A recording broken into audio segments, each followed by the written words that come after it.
4 पंक्तियां लिखने का प्रयास किया है। अगर आप मेरी भावनाओं से सहमत हों तो तालियों की गड़गड़ाहट रुकनी नहीं चाहिए। सहज, सरल, स्वाभिमानी कर्मठता ही आपकी पहचान है, जो दिल से खूबसूरत हैं और विनम्रता भी लाजवाब है। क्या मिसाल दूं उनकी जो खुद ही बेमिसाल हैं। एक अच्छे शिक्षक, कुशल प्राचार्य, निपुण प्रशासक व नेक इंसान हैं। बहुत बहुत धन्यवाद प्रोफेसर डॉक्टर शशि प्रभा जी। बहुत कुछ कह दिया आपने मेरे बारे में। शायद मेरी धर्मपत्नी तो जरूर खुश होगी कि चलो घर में नहीं बाहर तो कोई इस बात की पहचान करता है। बहुत बहुत धन्यवाद। आज के इस पुरस्कार वितरण समारोह Shri Pankaj Bansal ji, college governing body के president Shri Dharamvir Batra ji, general secretary Shri L N Miglani ji, college management के members Shri Ravi Gosai ji, secretary IBL education society Shri Paramvir Dhingra ji, vice president Shri ML Aghi ji, treasurer Shri Arun Batra ji, Yudhishthir Miglani ji, Ramesh Nagpal ji, Vipul Nagpal ji, Ashok ji, मेरे बहुत ही परम मित्र डॉक्टर RC जैन जी, अश्विनी मित्तल जी, गगन जी और डिस्टिंग्विश्ड गेस्ट मीडिया पर्सन्स, आज के इस समारोह में पहुंचने पर मैं सभी का हार्दिक अभिनंदन करता हूं, स्वागत करता हूं। मैं स्वागत करता हूं अपने सभी साथियों का और एक बार जोरदार तालियों से इन बच्चों का भी स्वागत जो सुबह से कितनी तैयारी के साथ हमारे बीच में यहाँ पर विराजमान है। ये फंक्शन आज जो ऑर्गेनाइज किया जा रहा है इन्हीं बच्चों के लिए किया जा रहा है। इन बच्चों ने अलग अलग फील्ड के अंदर मेहनत की और मेहनत करने के बाद जो अचीवमेंट्स ली हैं, जो उपलब्धियां हासिल की हैं, आज हमें गर्व है कि हम अपने बच्चों को उन उपलब्धियों के लिए यहाँ पर सम्मानित करेंगे, गौरवान्वित करेंगे। बात कॉलेज रिपोर्ट की है। सुबह भी मैं बात कर चुका इसके ऊपर, कॉलेज रिपोर्ट के ऊपर। संक्षिप्त में फिर मैं आपसे बात करूंगा। डिटेल रिपोर्ट आपके पास पहुंची है। कोई भी एजुकेशनल इंस्टीट्यूट, यदि सबसे पहले जो मैं समझता हूं, यदि हम एक टीम के रूप में काम करते हैं तो निश्चित तौर पर वो इंस्टीट्यूट हो, चाहे फैमिली हो, चाहे हमारा व्यापार का केंद्र हो, वो निश्चित रूप से ग्रो करता है, बढ़ता है। तो मुझे ये बताते हुए बड़ी खुशी है, गर्व है रादर, कि हमारी मैनेजमेंट, हमारे जो स्टाफ के साथी हैं, टीचिंग नॉन टीचिंग के साथी हैं और ये जो हमारे प्यारे बच्चे हैं, हम सब एक परिवार की तरह यहाँ पर रहते हैं, एक टीम के रूप में कार्य करते हैं। मई 2019 में मेरे को इस कॉलेज में कार्य करने का जिम्मेवारी सौंपी गई और मुझे बड़ी खुशी है कि जितना प्यार इस कॉलेज में मुझे मिला, शायद मैं आर्या कॉलेज की जो मेरे 25 साल 30 साल की सर्विस थी, वहां के प्यार को मैं भुला बैठा। अब मेरे को याद ही नहीं आता कि मैं कभी आर्या कॉलेज में भी काम करता। तो मेरे को लगता मेरा परिवार यही है, मेरा जो अपना जो कार्यस्थली है वो यही है। एजुकेशन इंस्टीट्यूट के अंदर एकेडमिक एक्टिविटीज रहनी चाहिए, प्रायोरिटी उन्हीं की होनी चाहिए और उसके साथ साथ बच्चों की ऑलराउंड डेवलपमेंट के लिए समय की जरूरत को ध्यान में रखते हुए कि जैसे जैसे समय बदल रहा है, इंडस्ट्री की डिमांड बदल रही है, हमने भी कुछ बदलाव यहां पर करने की कोशिश की। तो सबसे पहले यदि मैं एकेडमिक एक्टिविटीज की बात करूं, एकेडमिक एक्टिविटीज के अंदर हमने कॉलेज के अंदर पिछले 2 वर्षों के अंदर 2 इंटरनेशनल कॉन्फ्रेंस और 6 नेशनल कॉन्फ्रेंस आयोजित की और ये सभी conferences director general higher education के द्वारा अप्रूव थी, स्पॉन्सर्ड थी और इन कॉन्फ्रेंसेस के अंदर पूरे प्रदेश से, हरियाणा ही नहीं बल्कि हरियाणा के अलावा बहुत सारे स्टेट से लगभग 2500 डेलीगेट्स और रिसर्च स्कॉलर्स ने भाग लिया।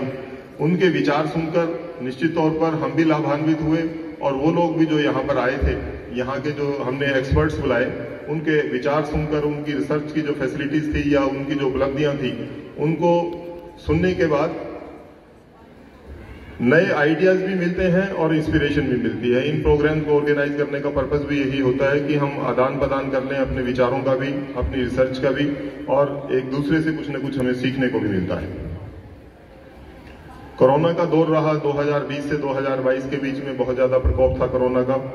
ये पढ़ाई का दौर रुके ना, भारत सरकार ने इसके ऊपर बहुत काम किया। डिजिटल एजुकेशन को प्रमोट करने के लिए सरकार ने तरह तरह के प्लेटफॉर्म्स और तरह तरह की सुविधाएं कॉलेजेस को दी, और उन्हीं को ध्यान में रखते हुए कॉलेज के अंदर हमने 2 वर्ष के अंदर 50 से ज्यादा, मोर देन 50 ऑनलाइन वेबिनार्स आयोजित किए। चाहे वो वेबिनार हेल्थ से लेकर हों, क्योंकि हेल्थ एक बहुत बड़ा इशू था उन दिनों के अंदर, चाहे वो एजुकेशन से रिलेटेड हो, चाहे वो प्लेसमेंट से रिलेटेड हो, अलग अलग फील्ड के अंदर डाइवर्स टॉपिक्स के ऊपर वेबिनार्स आयोजित किए गए। समय बदल रहा है, नेचर ऑफ जॉब्स बदल रही है, मार्केट की जो डिमांड है वो बदल रही है। एक टाइम होता था जब बच्चे के पास ग्रेजुएशन की डिग्री होती थी तो वो सफिशिएंट होता था और प्लेसमेंट हो जाती थी, लेकिन अब समय बदल रहा है। उस बदलते समय को ध्यान में रखते हुए कॉलेज के अंदर मेधा फाउंडेशन के साथ, एक लखनऊ बेस्ड एनजीओ है ये, उसके साथ हमने टाई अप किया और पिछले 3 वर्ष के अंदर हम 500 से ज्यादा विद्यार्थियों को किस तरह से इंटरव्यू के लिए प्रिपेयर करना है, इंटरव्यू के लिए क्या क्या चाहिए, वो तैयारी हमने यहाँ करवानी शुरू की। और लगभग 13-14 बैचेज में, 50-50 के बैचेज में यहाँ से उन बच्चों को ट्रेनिंग दी गई, और उसका ये रिजल्ट हुआ कि बच्चों का जो सेल्फ कॉन्फिडेंस था, it is the question of increasing the self confidence, motivating the students. बच्चों के अंदर टैलेंट तो होता है, उनको थोड़ी सी गाइडेंस की जरूरत होती है, और थोड़ा सा उनके अंदर जो मोटिवेशन है वो उनको मिल जाए तो फिर बच्चे अपना पार एक्सीलेंस कर जाते हैं। और उसी का ये नतीजा था कि हमने यहाँ पर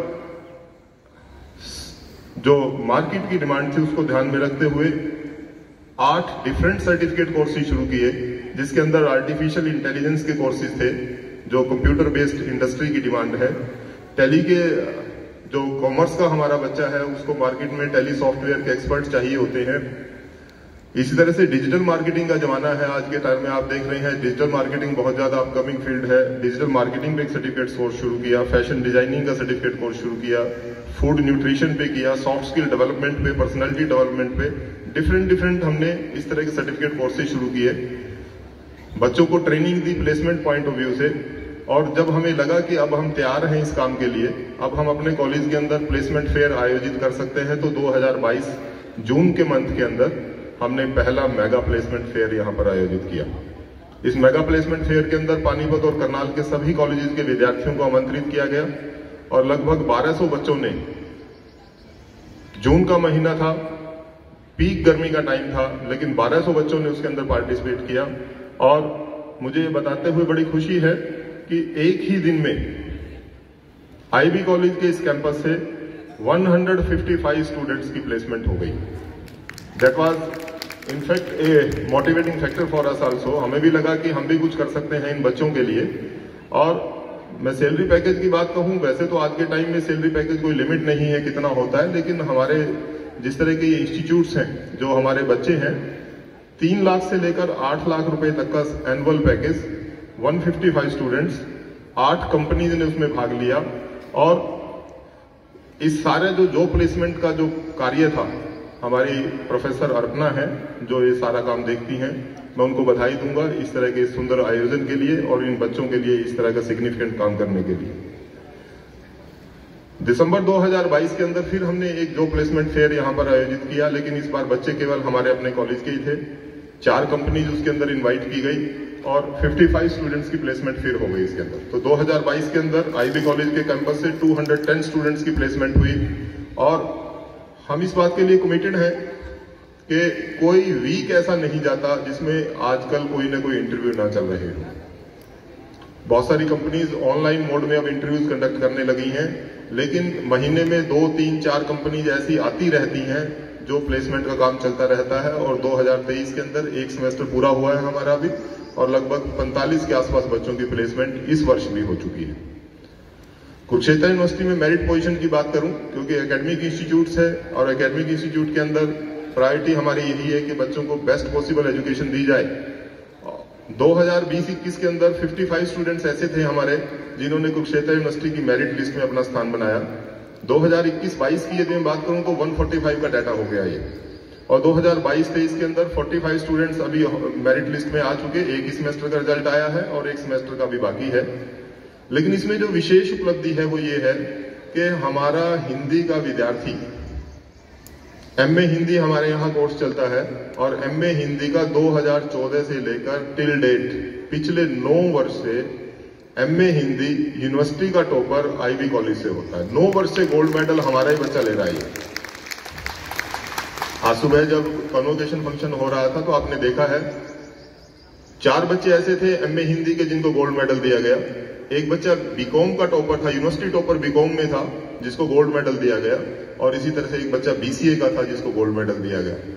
तो ये सब जो मेहनत है, इन टीचर्स की मेहनत है, प्रोफेसर्स की मेहनत है, मैनेजमेंट की गाइडेंस है, बच्चों की अपनी मेहनत है, इनके पेरेंट्स जो इनको कोऑपरेट करते हैं, गाइड करते हैं, उन सबका कंबाइंड रिजल्ट है कि हमारे result day by day improve हो रहे हैं और यूनिवर्सिटी के अंदर आईबी कॉलेज का नाम एक अच्छे सम्मान से लिया जाता है कि वहां पर एजुकेशन का लेवल बहुत अच्छा है। ये जो सामने साइंस ब्लॉक आप देख रहे हैं, state of the art building, शायद हरियाणा के किसी कॉलेज में इतना सुंदर भवन आपको नहीं मिलेगा देखने के लिए। तो मैनेजमेंट के लिए एक बात तालियां तो बनती हैं कि कॉलेज के अंदर इतना सुंदर भवन देने के लिए। लगभग 70,000 स्क्वायर फीट का ये एरिया है। ग्राउंड फ्लोर पर इसके टोटल एडमिन ब्लॉक है, और ऊपर के जो 4 फ्लोर्स हैं वो साइंस को डिवोटेड है पूरे, और साइंस की क्लासेज इसके अंदर लग रही हैं। और मैं मैनेजमेंट का विशेष तौर पर धन्यवाद करना चाहूंगा जिन्होंने इतनी सुंदर सोच और अमूल्य मेहनत और जो समय इस काम के लिए दिया है, उसी का नतीजा है कि हम इसको बहुत जल्द पूरा कर पाए और अब यहाँ पर पूरी तरह से क्लासेस का काम चल रहा है। डिजिटलाइजेशन के युग में समय की जरूरत को ध्यान में रखते हुए कॉलेज के अंदर इंफ्रास्ट्रक्चर को, आईटी इंफ्रास्ट्रक्चर को बढ़ाया गया है। कॉलेज का कोई विभाग ऐसा नहीं है जिसके अंदर इंटरनेट की फैसिलिटी ना हो, कंप्यूटर की फैसिलिटी ना हो। कॉलेज ने 200 MBPS की एक बहुत अच्छी स्पीड मानी जाती है, इंटरनेट के विद्यार्थी जो जानते हैं, 200 MBPS की एक लीज लाइन ली है। प्रत्येक विभाग के अंदर इंटरनेट कनेक्टिविटी और कंप्यूटर के कनेक्शंस दिए गए हैं। लाइब्रेरी के अंदर बच्चों को फ्री इंटरनेट एक्सेसिबिलिटी दी गई है। कोई भी बच्चा, 4 डेस्क हमने लाइब्रेरी में ऐसे बनाए हैं जहां कंप्यूटर फिटेड है, इंटरनेट की फैसिलिटी दी हुई है। कोई भी बच्चा किसी भी वक्त जाकर कोई इंटरनेट से रिलेटेड काम करना है, पढ़ाई का काम कोई भी करना है, आप वहां पर कर सकते हैं। इसी तरह से जो हमारे पुराने विद्यार्थी हैं, उनका साल में एक बार कोई फंक्शन आयोजित किया जाता है जिसको एलुमनाई मीट कहते हैं। और अब की बार 2022 में जब एलुमनाई मीट किया गया यहाँ पर, तो उसमें जो करनाल से सांसद हैं हमारे संजय भाटिया जी, वो हमारे अपने ही विद्यार्थी हैं, आप जैसे ही विद्यार्थी हैं। जैसे आज आप बैठकर यहाँ पर पुरस्कृत होंगे, तो कभी संजय भाटिया जी भी इस कैंपस में ऐसे ही हुआ करते थे, लेकिन आज वो करनाल से सांसद हैं। इसी तरह से पानीपत की जो महापौर हैं, पानीपत नगर निगम की जो महापौर हैं अवनीत कौर जी, वो भी हमारे यहाँ की विद्यार्थी रही हैं। तो एलुमनाई मीट यहाँ पर रेगुलरली ऑर्गेनाइज किए जाते हैं। कल्चरल डिपार्टमेंट की मैं बात करूं, पिछले 2-3 वर्षों में कल्चरल को बढ़ावा दिया गया है, कल्चरल एक्टिविटीज को इंक्रीज किया गया है यहाँ पर, और उसके लिए जो जरूरी फाइनेंशियल रिक्वायरमेंट है वो मैनेजमेंट ने पूरी की है। और जो बाहर से हमें इसके लिए एक्सपर्ट्स बुलाने होते हैं, जो अलग अलग विधाओं के, अलग अलग एक्टिविटीज के जो एक्सपर्ट्स हैं उनको बुलाया जाता है, और वो आकर हमारे बच्चों को यहाँ ट्रेन करते हैं। कुछ एक्टिविटीज आपको दिखाई भी जाएंगी। हमारा एक कंपटीशन होता है जिसको यूथ फेस्टिवल बोलते हैं। करनाल जोन के अंदर ये कॉलेज आता है, और करनाल जोन के अंदर 75 कॉलेज ऐसे हैं जो करनाल जोन यूथ फेस्टिवल में भाग लेते हैं। तो 2021-22 के अंदर जो यूथ फेस्टिवल हुआ वो गवर्नमेंट कॉलेज इसराना में, और हमारे कॉलेज के विद्यार्थियों ने 18 आइटमों में आईबी कॉलेज के विद्यार्थियों ने प्रथम, द्वितीय या तृतीय स्थान जीता। ये सब बधाई जो हमारे कल्चरल इंचार्जेज हैं, डॉक्टर निधान सिंह, प्रोफेसर विक्रम, प्रोफेसर सुनील शर्मा, हमारी जो हिंदी की प्रोफेसर हैं जो सारा डांस का कार्यक्रम देखती हैं, इन सबको, बाकी भी जो साथी हमारे काम करते हैं उन सबको बहुत बहुत बधाई है। इसी तरह से 22-23 का जो जोनल यूथ फेस्टिवल हुआ वो गवर्नमेंट कॉलेज करनाल में था, वहां भी हमारी आइटम 16 आइटमें फर्स्ट, सेकंड और तृतीय स्थान पर रही। तो ये सब बधाई इन बच्चों को है जो इतनी मेहनत करते हैं, पढ़ाई के साथ साथ मेहनत करते हैं, उन टीचर्स को है, और जो डायरेक्टर्स इस काम के लिए बुलाए जाते हैं, दिन रात इन बच्चों के साथ मेहनत करके इनको ट्रेन करते हैं, ये इन सब की मेहनत का नतीजा है। इसी तरह से कॉलेज के अंदर स्पोर्ट्स की facility, NCC, NSS, women cell, legal literacy cell, red ribbon club, youth red cross, ये सभी सेल जो अपने अपने लेवल पर अच्छा काम कर रही हैं। ब्लड डोनेशन की बात मैं करूं, ये जरूरी है। इन यूथ के बिना ब्लड डोनेशन की जो रिक्वायरमेंट है वो पूरी नहीं हो सकती। कॉलेज में हर सेमेस्टर के अंदर एक ब्लड डोनेशन कैंप लगाया जाता है और लगभग 250 से लेकर 300 यूनिट्स हर वर्ष डिस्ट्रिक्ट रेड क्रॉस के साथ एकत्रित किए जाते हैं। मैं बता दूं इन बच्चों को, वैसे तो आप सब इस बारे में जानते हैं कि ब्लड एक ऐसी चीज है कि आज तक भी साइंस इसको मशीन से नहीं बना पाई। खून केवल इंसान के शरीर में ही बन सकता है, और जो व्यक्ति ब्लड डोनेट करता है अगले 48 घंटे में वो खून की जो बॉडी का लेवल है वो ब्लड अपने आप शरीर पूरा कर लेता है। इसका मतलब हुआ जिन्होंने भी ब्लड डोनेट किया उनका कोई नुकसान नहीं होता, 48 घंटे में ब्लड पूरा हो जाता है। लेकिन आपके ब्लड देने से किसी का जीवन बच सकता है, किसी की हेल्थ कंडीशन इंप्रूव हो सकती है। रादर डाटा इस तरह का भी अवेलेबल है कि जो बच्चे या बड़े ब्लड डोनेट करते हैं उनकी हेल्थ कंडीशन इंप्रूव होती है, उनको हार्ट की डिजीज नहीं होती, उनको कई तरह की बीमारियों से छुटकारा मिल जाता है। बच्चों को अच्छे संस्कार दिए जा सके, बच्चों को सोशल रिस्पॉन्सिबिलिटी का एहसास करवाया जा सके, इसके लिए कॉलेज में एक संस्कारशाला क्लब बनाई हुई है। और ये संस्कारशाला क्लब साल भर जो सोशल एक्टिविटीज है वो करती है। अभी जब पीछे रक्षाबंधन का त्योहार आया तो संस्कारशाला क्लब के साथियों ने मिलकर बच्चों से राखियां बनवाई और 500 राखियां बनवाकर बॉर्डर पर सैनिकों के लिए भेजी गई। इसी तरह से E waste management, tree plantation, medical health camp, vaccination camp, ration वितरण, इस तरह की अलग अलग सोशल एक्टिविटीज ये लोग करते रहते हैं। अभी पीछे सर्दी का मौसम था, ओल्ड वुलन यूज्ड क्लोथ्स, आपके घरों में जो पुराने कपड़े हैं जो आप पहन नहीं पाते लेकिन कपड़े अच्छी कंडीशन के होते हैं, उनको यहाँ पर एकत्रित किया गया और लगभग 400 के आसपास जब कपड़े यहाँ पर इकट्ठे हो गए उनको पैक करवाकर जो गरीब बस्तियां हैं संस्कारशाला क्लब के लोगों ने वहां पर जाकर उनको वितरित कर दिया। तो इस तरह का ये काम करते हैं। इसके अंदर इन यूथ को इन्वॉल्व किया जाता है ताकि इनको भी इस बात का एहसास हो कि समाज सेवा भी एक बहुत बड़ा इंपॉर्टेंट फैक्टर होता है। इसी तरह से कॉलेज के जो वेरियस डिपार्टमेंट्स हैं वो सब अपना अपना काम बहुत अच्छे से कर रहे हैं। मैं थोड़ा जल्दी इसलिए पढ़ रहा हूँ, इसको तो हम थोड़ा सा लेट हैं। दूसरा, मैं ये रिपोर्ट एक्चुअली मॉर्निंग में पढ़ चुका हूँ। मैं मैनेजमेंट की बात करूं, ये जो बच्चे हमारे यहाँ पर बैठे हैं, कोई भी बच्चा आईवी कॉलेज में धन के अभाव से शिक्षा से वंचित न रह जाए, इसके लिए मैनेजमेंट कमिटेड है। देखिए, सबको फीस माफी नहीं दी जा सकती, लेकिन यदि कोई डिजर्विंग बच्चा है किसी भी कारण से, यदि फाइनेंशियल कंडीशन उसको सपोर्ट नहीं करती, तो we are committed for it कि हम उसको पैसे के अभाव से शिक्षा से वंचित नहीं रहने देंगे। तो उसके लिए तरह तरह की स्कीम्स हैं कॉलेज में। जो बच्चे फादरलेस हैं उनको फी कंसेशन एडमिशन के टाइम ही कर दिया जाता है, बिना किसी रिकमेंडेशन के या बिना किसी हेल्प के। जो बच्चा फादरलेस है वो फादरलेस का सर्टिफिकेट अपना साथ में लगाता है, डेथ सर्टिफिकेट साथ में लगाता है, फी कंसेशन हो जाता है। जो बच्चे यूनिवर्सिटी मेरिट में आते हैं उनको ऑटोमेटिक एक अच्छा स्कॉलरशिप एडमिशन के टाइम दे दिया जाता है।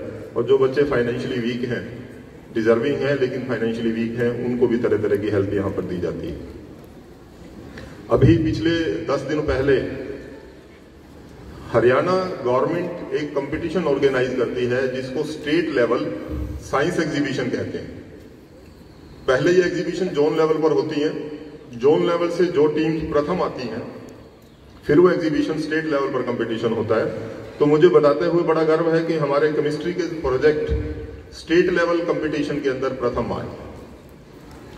हमारे जो बच्चे हैं, ये तनु बीएससी 4th सेमेस्टर और ज्योति केमिस्ट्री डिपार्टमेंट के टीचर्स ने उनको गाइड किया और उसका ये नतीजा है कि ये बच्चे हरियाणा की जो साइंस एग्जीबिशन थी उसके अंदर प्रथम रहे।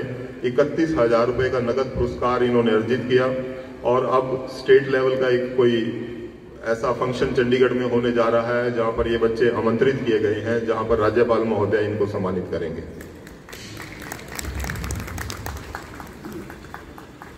डिजिटल एजुकेशन आने वाले टाइम के अंदर बढ़ने वाली है, धीरे धीरे बढ़ रही है।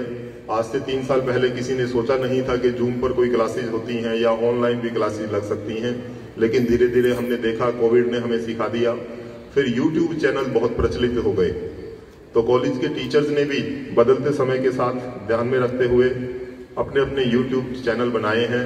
हमारे कॉलेज के 30 YouTube channel, 30 YouTube channel functional हैं, जिसके अंदर अलग अलग सब्जेक्ट्स के लेक्चर्स वहां पर अवेलेबल रहते हैं।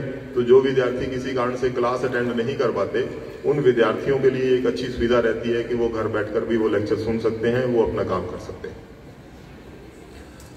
तो आईबी कॉलेज एक टीम के रूप में एक कंबाइंड एफर्ट के थ्रू काम कर रहा है। हमारी एक नेक एक्रेडिटेशन होती है। हर कॉलेज के लिए गवर्नमेंट ऑफ इंडिया की तरफ से नेशनल लेवल पर एक्रेडिटेशन होती है। उस एक्रेडिटेशन के अंदर हम 4 साल की रिपोर्ट अपनी सबमिट कर चुके और 5th ईयर की विद इन वीक सबमिट होने वाली है और बहुत जल्द हम नेशनल एक्रेडिटेशन के अंदर पार्टिसिपेट करने वाले हैं और हम उम्मीद करते हैं कि आईबी कॉलेज को अच्छा ग्रेड मिलना चाहिए। इसी तरह से एक एशे के नाम से होती है, all India survey for higher education, वहां पर हमारा कॉलेज पार्टिसिपेट करता है। तो जो तरह तरह की गवर्नमेंट की ऑर्गेनाइजेशन हैं, इन सब में भाग लेते हुए हम ये कोशिश कर रहे हैं कि आपका ये कॉलेज जो एरिया का जाना माना कॉलेज है, one of the best colleges in Haryana है, इस बात की जिम्मेवारी को, इस बात की सेंसिटिविटी को समझते हुए हम सब लोग यहाँ पर काम कर रहे हैं। और आज जिन बच्चों को यहाँ पर पुरस्कृत किया जाएगा, मैं उन सबको अग्रिम बधाई देना चाहूंगा। आपने अपने अपने फील्ड में निश्चित तौर पर अच्छा काम किया होगा, तभी आपको यहाँ पर आज पुरस्कृत किया जा रहा है। और मेरे को बताया गया कि जो बच्चे पुरस्कृत किए जाएंगे उसमें से लगभग 250 विद्यार्थी ऐसे हैं जिनकी यूनिवर्सिटी में पोजीशन है।